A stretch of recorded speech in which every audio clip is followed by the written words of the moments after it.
So we talk a lot about healing on this podcast, but does it really happen?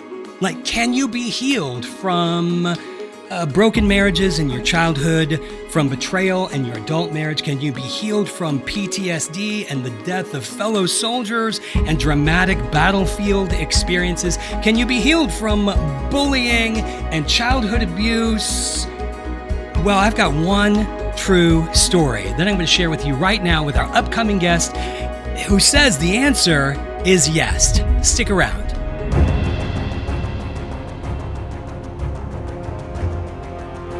Hey, ladies and gentlemen, thank you for coming back for another episode of the R3 podcast. As always, this is a presentation of Operation Restored Warrior and Encounter Online. And today, I get the joy of bringing one of my ORW brothers on the show. This is Mike Daley. Mike is the director of Drop Zone Event Administration. That's a whole mouthful. It's such a mouthful, I had to write it down. Mike, thank you so much for being with us today. Hey, good afternoon, Shane. Thanks for having me. I appreciate it. Yeah. And the reason I'm really excited to have you on is because with ORW team members, every one of them brings a story. And it's a story that everybody needs to hear because Jesus is right in the middle of it, doing the same sorts of crazy healings and miracles that he did back in the book of Acts, and everybody needs to know about that. So, man, and a second thing, I was telling Mike right before we started, I don't actually know Mike's whole story, just little bits and pieces of it. So I'm pretty excited to hear about this.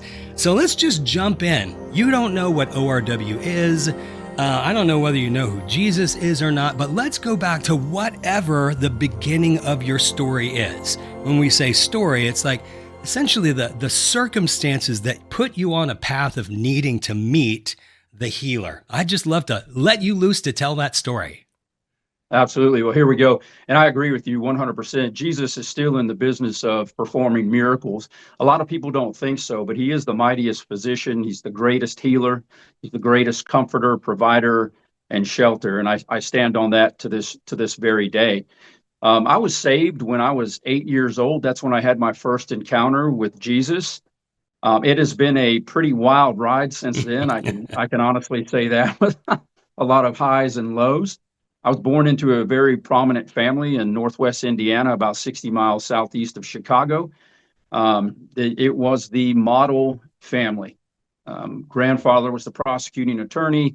My grandmother was in politics as well in the county, city, state level. My mom and dad, they were pretty well-to-do. We went to mass every week, and everything looked storybooked. Behind the scenes, it was everything but that. There was a lot of verbal abuse, a lot of turmoil between my mother and father, a lot of alcoholism, a lot of abandonment, a lot of shame, a lot of guilt, a lot of requirement to perform, a lot of religion, but there wasn't really any strong relationship. So that's kind of how my life started. And then about at the age of 10 years old, my mom took me and my sister and left my dad. My dad came home from work one day and his family was gone. And we went from Florida all the way out to Arizona. Oh. And for 2 years, I didn't have my dad in my life. My mom didn't tell him where we were. And we communicated through a mutual friend back in Florida via cassette tapes. Put the cassette tape in, close the lid, push record. We would record a message to my dad. And then I would draw pictures with crayons, Marine's favorite thing, right? And we would send those tapes and the pictures back and forth to my dad through that mutual friend for 2 years. During that time frame, I was unfathered. A lot of bullying went on, a lot of poverty. So I went from that model family, if you will, on the outside, the appearance, to just absolute turmoil, to even the point of no food in the house, being hungry from time to time. It was a crapshoot whether our phone was going to be turned on or the electricity was going to be on, that week. Mom worked two jobs to keep a roof over our head. I mean, we kind of went from riches to rags. And in that time, there was a lot of uncertainty. And mom really wasn't in tune with Jesus. So I had to figure out a lot of things on my own because she was never home. Not saying anything, derogatory about my mom. She was a dear lady that worked her tail off to keep a roof over the head of me and my sister. So I always commend her for that. She got remarried, and that turned into another environment of alcoholism and verbal abuse and some things behind the scenes that I was unaware of. One thing my mom was very good at, she did shelter me from the marital turmoil that was going on. So I didn't see a whole lot of it. It just, all of a sudden, it was like a fish getting yanked out of water, getting pulled from Florida all the way out to Arizona, no dad for 2 years, then her being remarried. Saw some things. I was getting a little older, saw some things starting to go astray. And then again, fish out of water. We were out of that home. That was another failed relationship. Oh, Back wow. into some poverty. Yeah, back into some poverty. Never went back to church after mom took me and my sister and left my dad. Again, mom wasn't really in tune with the Lord. She didn't discourage it, but she didn't encourage it either, if that makes sense. So there was really no spiritual influence in my life after she took me and my sister and left my dad. Then it was a conscious decision on my part in my early 30s to go back to church. Now, in that, I was in the Marine Corps. I'd been in the Marine Corps for quite some time, but I was battling my own demons, alcoholism, PTSD, combat trauma, the loss of friends, and I was running amok. I was a modern day professional outlaw, so to speak. I did my work well in uniform. I served my Marines above myself. Everything looked fine, but behind the scenes, I was kind of in turmoil. I had a failed marriage, and I never once thought that I would have gone through that, but I saw a pattern forming, if you will. And so I had my own struggles, and I did retire from the Marine Corps. I had a blessed and powerful career, and I give all the credit to the Lord for that, because I should not have been as successful as I was. I was a ticking time bomb, and I was on the edge each and every day, looking for that rush. That stems back, I think, to the age of 6 years old, when the big kids on the block told me that I could make it across the ditch on my bicycle on the ramp they had built. So from the time I launched my first bicycle across the ditch, I kind of made it. I was an adrenaline junkie, always looking for that next rush, which that led into racing bicycles, that led into racing motocross. And when I wasn't doing those things, and when I wasn't in the uniform, I was looking for a rush in the natural, in the flesh. I was looking for that next high. I was highly engaged with high risk behavior. It's kind of a joke on the team about me needing to simmer down now, kind of high strung. But from the time those boys told me I could make it across the ditch on my bicycle, that started the string of high risk behavior, always looking for the next rush. And I actually joined the Marine Corps on a dare. Two of my buddies came up to me one day and said, "We're going to join the Marine Corps. We dare you. Bet you won't." Craziest dare I ever took. But did they actually join, or were they just putting one over on you? No, they did. They did. But I was the first one to join. So they brought it to me. They dared me. I went and joined, and they did join. They followed suit. One of the gentlemen stayed in for 4 years, served honorably, and the other one was discharged because of drugs. But when I took that dare, that was an attempt for me to get my identity back. I needed validation because of my childhood, of being fatherless, of the poverty, Yeah. of the bullying, if you will. I'm like, finally, I'm going to take this dare because I need identity. I need validation. And for a long time, that's where I found that identity and that validation was in that uniform. And my Yeah. mindset was, I took this dare. I'm in the Marine Corps, so I better make the best of it. So I was performance driven. It was all about performance. It was all about, I'll show you, all the naysayers that, thought that I was never going to make it, because I actually went from being just a crazy teenager racing motocross, drugs, alcohol, to going cold turkey off of that stuff, and took the dare to join the Marine Corps.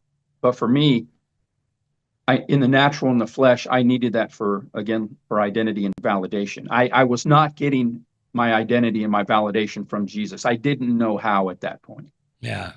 Well, I want to interrupt your story for just 1 second to point out, whether you've been listening for a while to the R3 podcast or whether you're new. This is, as I hear Mike's story, I feel like in so many ways it's just his story. It's unique and it's powerful just to him. But at the same time, man, I feel like I've heard this story 1,000 times because it's universal. We've talked about this so many times on the podcast. You don't get through life without taking some hits. It doesn't matter whether you're going to the military. It doesn't matter whether you came from a family of abuse. Maybe the wounds came when you were later on in life with marriage or with a failed business. It doesn't matter what it is. There's going to be something. And these wounding events damage our heart. It actually leaves a wound that doesn't heal on its own. And the message of that wound, the thing that wound is telling you, like for Mike, maybe it's, you got to look after yourself. He was wounded by not being fathered. You got to look after yourself. Or it sounds like he couldn't depend on his mother in a lot of important ways. You got to look after yourself. Came from poverty. You got to provide. You got to excel. Like, these messages that are born of the wound drive all the behaviors of our life. I mean, so many people go through life with unexamined behavior. So like, you don't know why you do the things you do. Sometimes you just shake your head and go, what was I thinking? Why do I always do that? And it's because of these heart wounds. And so I want to throw it back to you, Mike, to talk about, you did mention, so now you've gotten into the military, you did mention some PTSD, some loss of some brothers, some allies. I'd love it to what degree you would feel comfortable, share a little bit of the kind of wounds that continued to come, even after you had joined the Marine Corps in pursuit of silencing these messages. Sure. So after having, at least in the natural and the flesh, gained my identity and my validation, in the uniform, and I excelled, like I said, and I give all the glory to the Lord for the career that I had. I was a good Marine. I did well. I excelled above and beyond my peers. And I was in an MOS. It was amphibious assault. So it was constantly training for combat. It was high risk. It was very dynamic. It's always in the forefront of your mind that you may go, but when the balloon goes up and you actually do go into the jaws of death, it's very, very surreal. Again, never had any, I didn't have any fear. I had some concerns, but I didn't have any fear. I wasn't paralyzed. I thrived in that environment as well. But the aftermath, you talk about the wounds. Yeah. Going through life, we're so caught up in what's going on around us that it almost seems normal.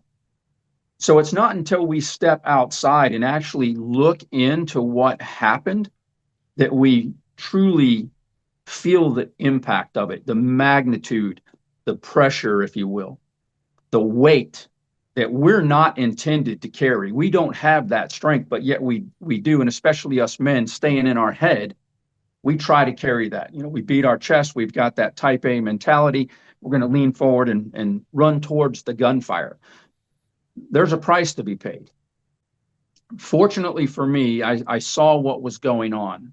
I was running back into certain circumstances, replaying the scenario over and over in my head, which led me to go back into my early days of life to play those scenarios over and over in my head, trying to change it or beating myself up because I didn't act this way. I didn't present myself this way. I didn't attack the situation this way. So it was a constant replay. It was a trap. It was a prison. And with regard to the combat trauma and buddies getting killed in action, you had that survivor's guilt. And my problem was I was even running into battles that I was not personally involved with, but I was injecting myself into that battle and running through scenarios that have, if I had been there, maybe Mikey would have lived. Maybe Phil would have lived. The list goes on and on. And that was a prison. And I started to recognize what was going on. I actually, back in 2004, had a very bad episode, where I tried to inflict harm on a family member at that time. And I went on a 90-mile-an-hour blacked out speed journey, if you will, through Northern Virginia at 1 o'clock in the morning, past fire departments, police departments, you name it. Wow. And something nudged me and I pulled over and I called my dad. And he said, get to a hotel room. Get to a hotel room. So I did. And that was a pretty intense weekend. I almost turned myself into the Naval Hospital in Bethesda, Maryland. And then the Lord told me, and I said I was saved. I honestly felt like I was saved when I was 8 years old. So I did have a relationship, even if I could only whisper the name of Jesus throughout all of those years. I did. Wasn't walking with him. Like I said, I was an outlaw. I was an unbiblical outlaw, but I would always call on the name of Jesus. So I pulled over, called my dad. He told me, get to a hotel room. I did that. The next morning, when I walked out of the hotel, I was still so cranked. I had no idea where my vehicle was. I found it. And again, I was going to turn myself into the Naval Hospital in Bethesda, Maryland. And then I got a nudge. It was like the Holy Spirit said, don't do that. You get back down to North Carolina where there are people who care about you, who you trust in your chain of command. I will give you the courage to walk in Monday morning and tell them what needs to be said. And so I did that. And I walked in, I told my company leadership, I'm like, I need to go talk to the chaplain. I got a pretty good idea what's going to happen after that. What's going on? I said, I tried to run somebody over with my truck this past weekend. I was on a blacked out speed trip. I was spared. I'm here. No shame. I'm throwing everything out on the table. I'm asking for help. And I got it. That was the first time I had ever asked for help. So I did. I went and talked to the chaplain. He sent me to see the medical officer. And then I went and I got a nice little 7-day stay in a inpatient counseling program, which was life-saving. And that really started to change the course of my life.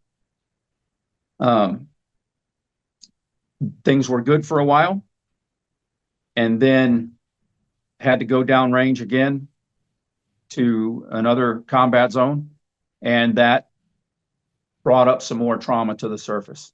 More close calls, more death, stepping over, bodies, and you just at that point you push through it, right? Because we've got that switch or that shield, that guard, and that really started to mess with me again when I got home, because there was other KIAs, there were other bouts of the depression, the anxiety, like always looking over my shoulder, running back into certain scenarios to see if I could have in fact have saved so-and-so.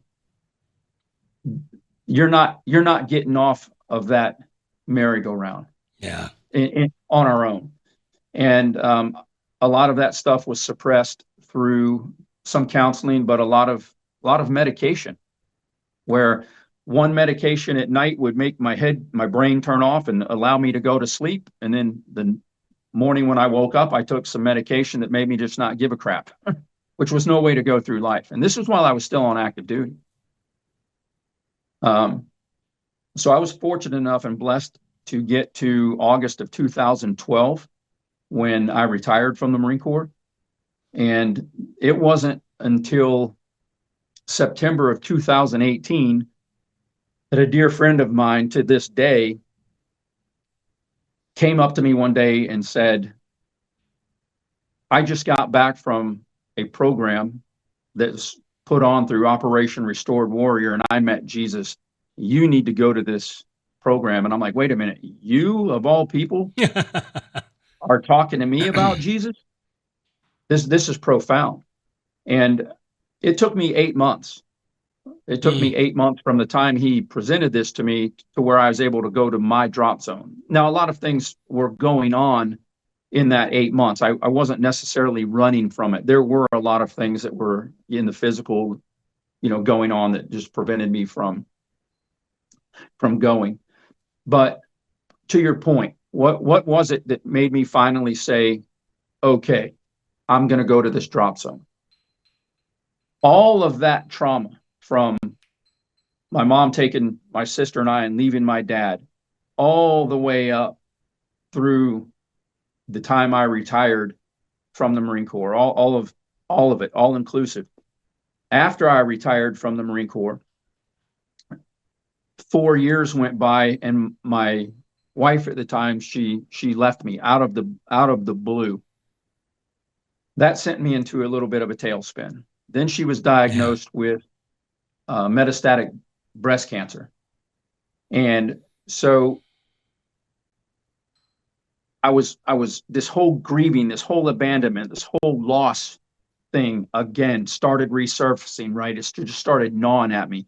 And there were a lot of variables included with when she left till the time she passed away. But I went through my drop zone in September of 2018. Had I not gone through my drop zone and addressed all of the wounds, and had all of those messages erased by Jesus, if I wouldn't have been able to truly embrace my identity and receive my validation from the King of Kings at my drop zone, then what happened 11 months later, the last 23 days of her life in the hospital, some pretty intense things were revealed to me. And I went, even after my drop zone, I had to rely on everything that I had learned, everything that Jesus had presented to me at that drop zone, because the last 23 days of her life in that hospital was the biggest battle that I had ever been in. And not only was the fact that she was passing away, but some things were revealed in that hospital room with regard to why she left me 3 years earlier. And it was basically an adulterous relationship that she had got herself into. So because of my drop zone, though, and everything that I had learned through Jesus and Holy Spirit being in that hospital room, life was preserved, because the enemy got back in there, started putting little things in my ear. And I wanted to go on a path of destruction that no combat tour would ever compare to. And some things went on, and I was going to leave the hospital room and walk out. And I had zipped up my bag, and I picked my bag up. And Jesus said, "Put your bag down. I've never abandoned you." And that is when I really, truly, for the first time, understood grace, mercy, love, and absolute forgiveness. All the macho stuff, was put aside, because I am nothing. He's the King of Kings, the Lord of Lords. He is the mightiest warrior. So everything that was going on in that hospital room, I turned over to him so he could fight that battle, because I couldn't. Yeah. Man, that's amazing. I want to interject one more thing, kind of a big picture thought, because again, this is an incredibly unique story, and at the same time, there's parts of it that are just they just apply to all of us.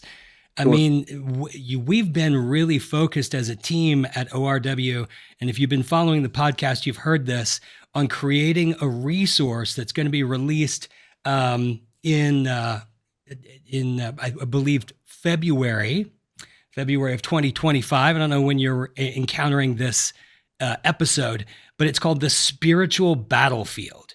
And what he's talking about right now is he's sitting in a hotel room. I mean, he's sitting in a hospital room, and there's not just two people there. It's not just him and his ex-wife, and there is another person there. There is an enemy present who is seeking to poke every one of those wounds, to give an alternate message to the truth, to persuade us to believe lies, to persuade us to give up hope, to sow seeds of discord in every relationship, especially between us and our Creator.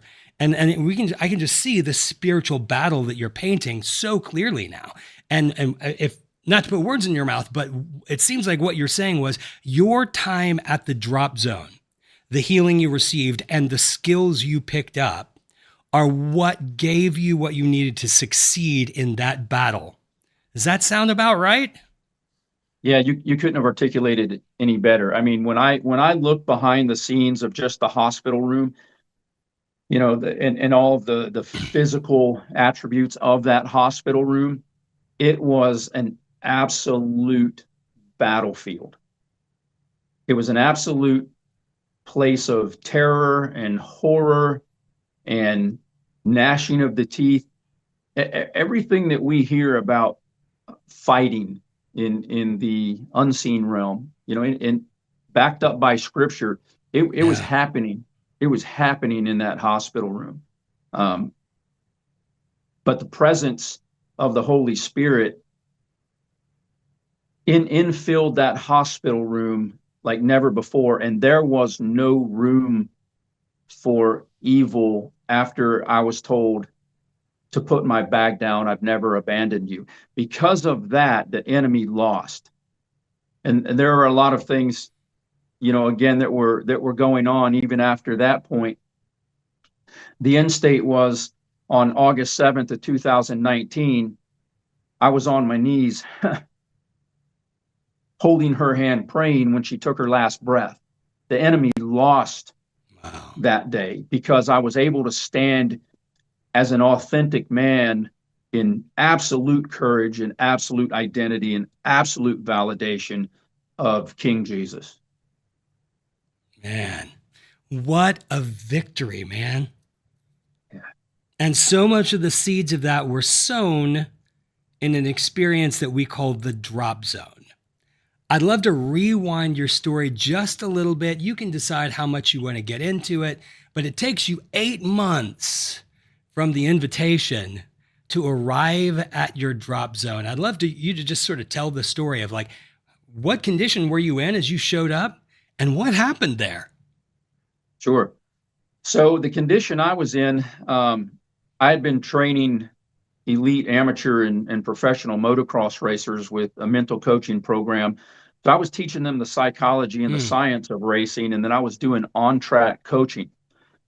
So again, that was a big pose for me because of what was going on in the hospital room or in the next state over with regard to my late wife and the battles that she was fighting physically.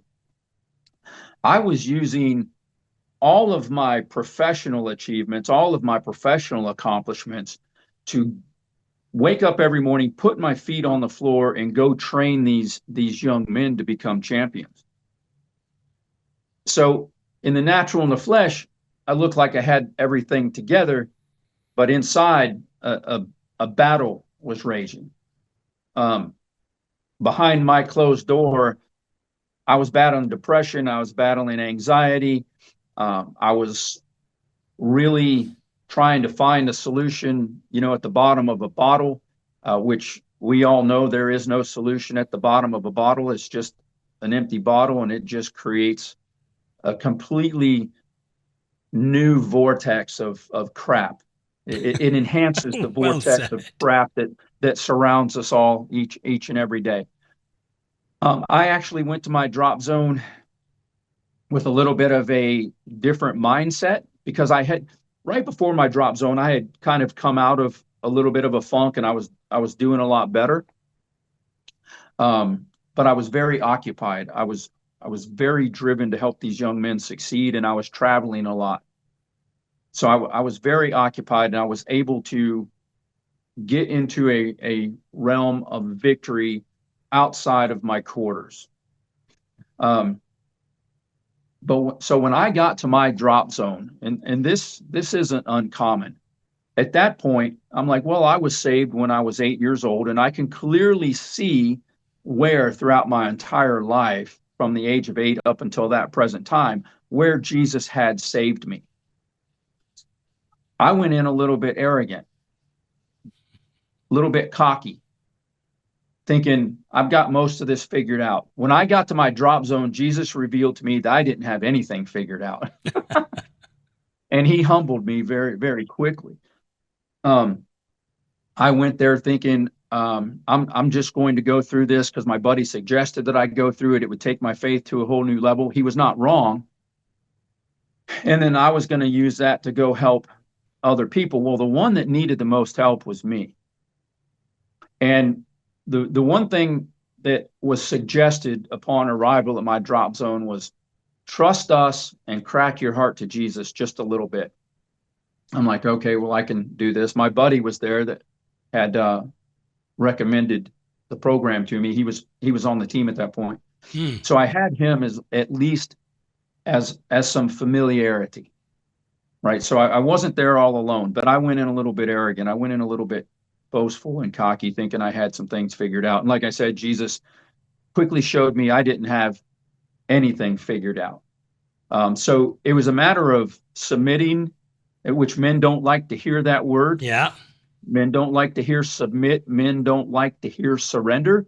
But when you submit and surrender to the King, the Lord of all creation, the Messiah, the one who went to the cross, submitting and surrendering to him is one of the bravest things, one of the most courageous things that we can do, because it causes us men to get out of our head and into our heart, which we don't like to do that either, because we think about it being a little bit mushier, a little bit soft, right? So you're going from doing this to putting your hands down to your side and just exposing your heart to Jesus and welcoming him in.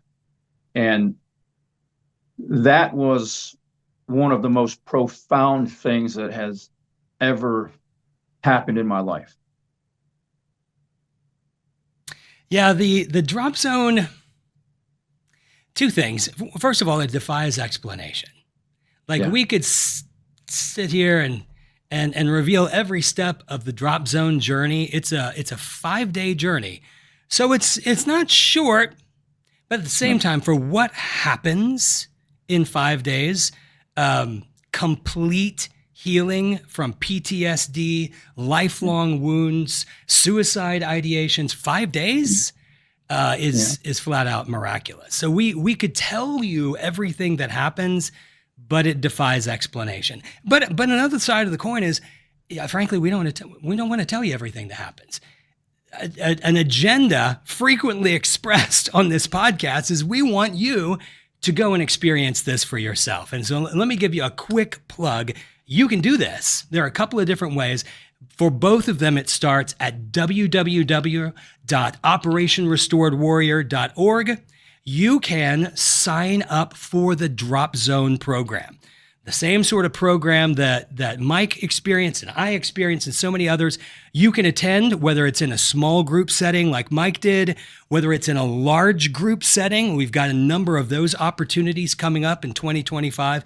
Or You could be doing this in 5 minutes. 5 minutes from now, you could be logged in to the online Drop Zone experience. It's the same teachers, it's the same content, it's the same Jesus. And you could start that right now. And there's no charge for any of this.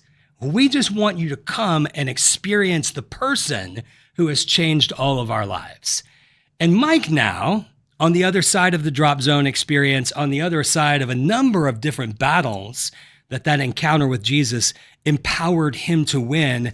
Now he's very tightly involved with the Drop Zone experience. If you go to the website and you want to come to a Drop Zone, you're going to encounter Mike. Why don't you tell us a little bit about what you do now on the ORW team?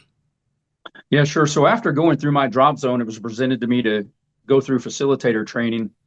So I did that and became a facilitator, and I was on the team for 2 years. Then I was away from the team for 2 years. And just this past March, so coming up on a year. Oh, wow. I received a phone call, and I was asked to consider two things. Come back on the team as a facilitator, because we're getting ready to expand and do large venues and everything. And second, if I would consider to interview for the director of Drop Zone event administration. And I was just really blown away. And my wife and I, which I have to say this too real quick. I know Jesus went to battle for me in that hospital room the way he did, and being obedient and listening to him, putting my bag down, holding the hand of my late wife, praying as she took her last breath, and learning how to truly fight in the spirit. I've been blessed with the most amazing wife that, man, she is from Amen. heaven itself. Yeah. And, well, she will be a guest on a podcast coming up pretty quickly, so we'll get to meet her. Yeah. But continue. Yeah, absolutely. So since April 1st, I've been in this position, and I like to equate part of my life to this, a character that most of us all know and maybe love, or not so much, but Wyatt Earp. And Wyatt, when he retired, he just wanted to be left alone. He wanted to live a peaceful life. He just wanted to relax, but he knew that there was a battle to be fought. He knew that evil was still very prominent surrounding him, and he could not sit idly by and not do anything. So he leapt back into action. So when I was asked to consider interviewing for this position, Jesus told me 100%, you know what's going on out there. You know the battle from which I plucked you from. You've seen the victory that I provide, and I'm calling you to extend your hand to those in need, because you have been rescued, and I'm summoning you to be used in the fight to rescue others. And to see men, again, and going back to the beginning of this, when everything is surrounding us, we're so caught up in it that oftentimes we don't recognize what's going on. We just know that we're in absolute turmoil. But when we get pulled from that and we get to look from the outside of that vortex of filth and actually look into it, it's very easy to recognize that we've got brothers and sisters that are in absolute dire straits. And I was rescued from that. Jesus took me from a deep, dark, face down place, picked me up, stood me up as an authentic man, and gave me the eyes to see the evil and the pain and the turmoil that brothers and sisters are in. And so for me, through Jesus, it was easy for me to answer that call and to see men and women go from the brink of suicide. Literally, they've told us this. They've told us, I was going to come to this event, and if it didn't work, I was going to go home and eliminate myself. So to see them arrive, colorless, hunched over, diminished, destroyed, deflated, whatever term you want to use to describe the way they're Yeah. existing, It is to see visible their to the eye. It's so it's wild. visible to the eye. You're absolutely right. To see the color return in their skin, to see the light return in their eyes, to see their posture change, to see them laugh, to see them weep tears of joy, Yeah. to know that they are loved and they are worthy of being rescued. For me, it was a no-brainer to accept that invitation to Yeah, come back Jesus on the called team. you out of retirement. Nobody. So sorry, you're not done yet. So your title Yeah. is the director of Drop Zone Event Administration. It sounds very fancy and complex. What it basically means is that, well, you tell me what it means. Yeah. So whenever anybody goes to the website that you had mentioned, www.operationrestoredwarrior.org, and they register for the program or just inquire, then that email comes directly to me. So I am the first person that is going to receive an email. I'm the first person that is going to respond with an email, and then I'm the first person that's going to contact them on the phone and just talk to them, just see where they are, and then get them in the pipeline to attend a drop zone of their own. Right on. I would love for you. I mean, you talk about these things that we see all the time, like a spiritual heaviness and an emotional crippling that is so profound that it is visible to the eye. Like you can see these people, these guys come in and just go, "There's something wrong with this guy." And I also just want to note real quick, we've been talking about, we're guys, we've been talking about guys. This experience is open to women as well.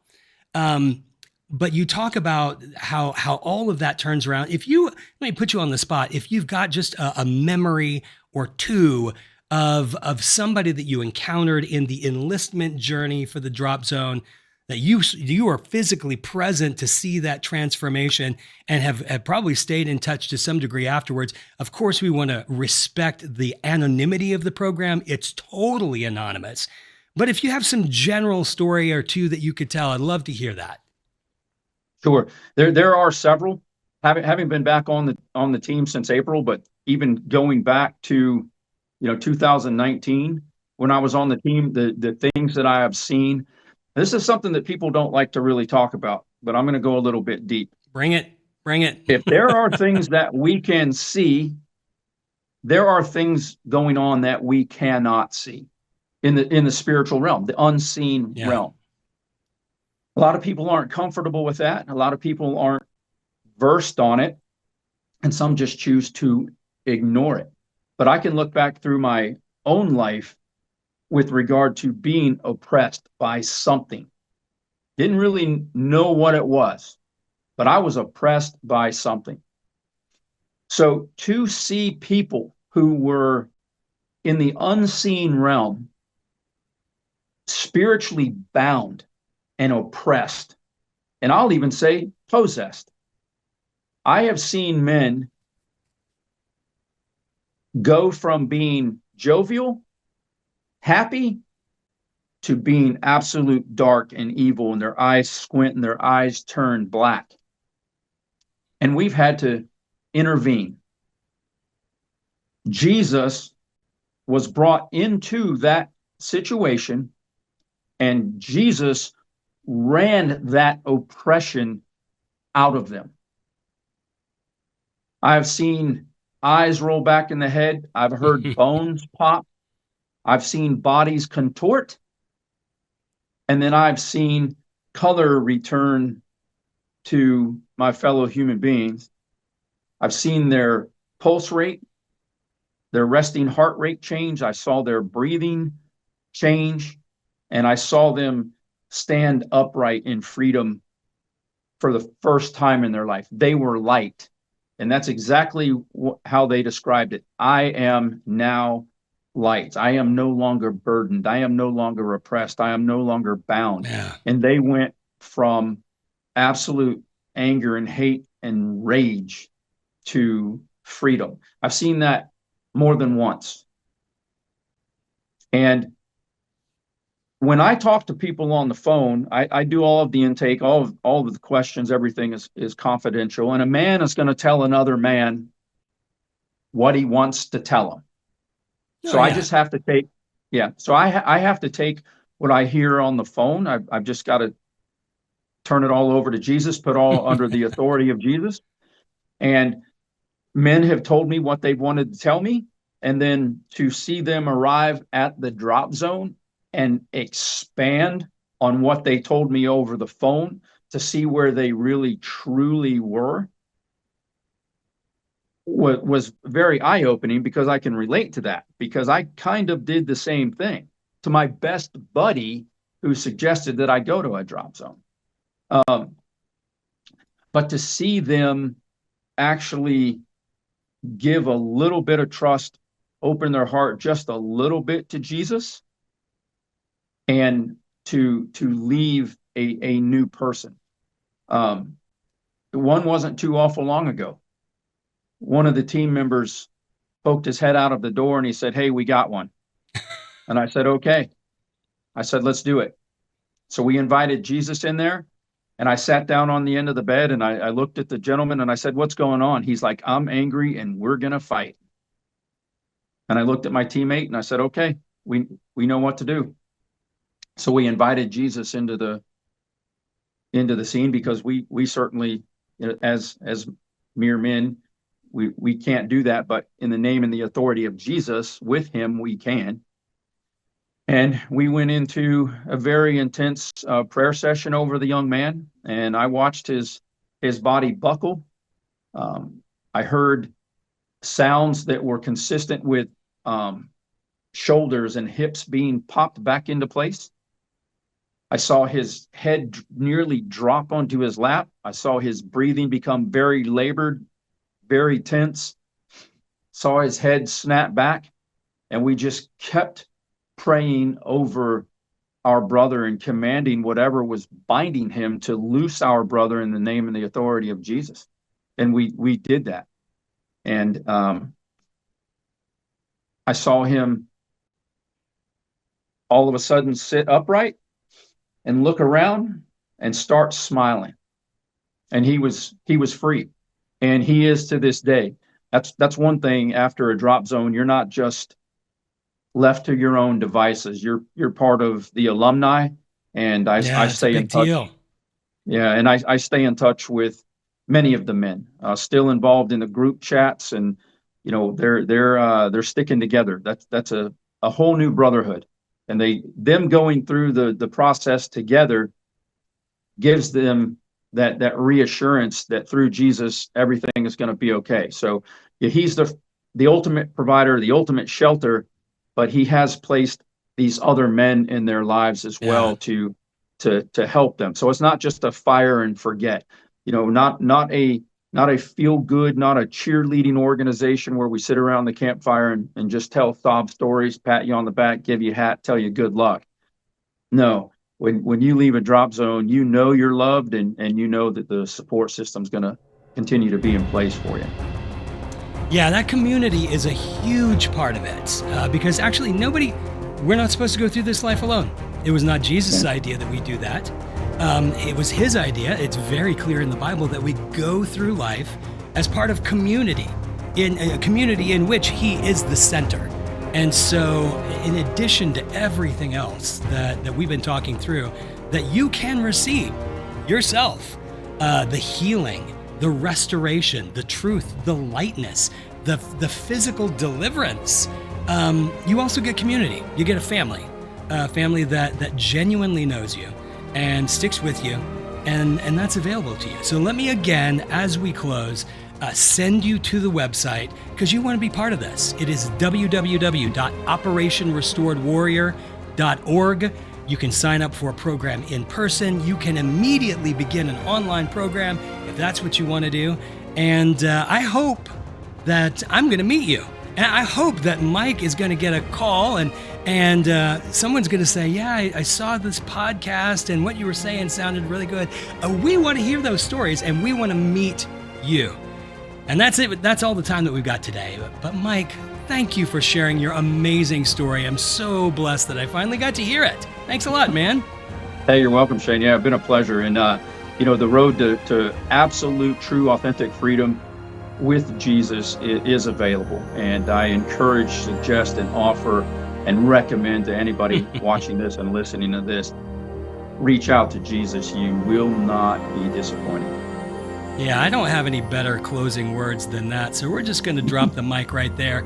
And we will see you next time on another R3 podcast.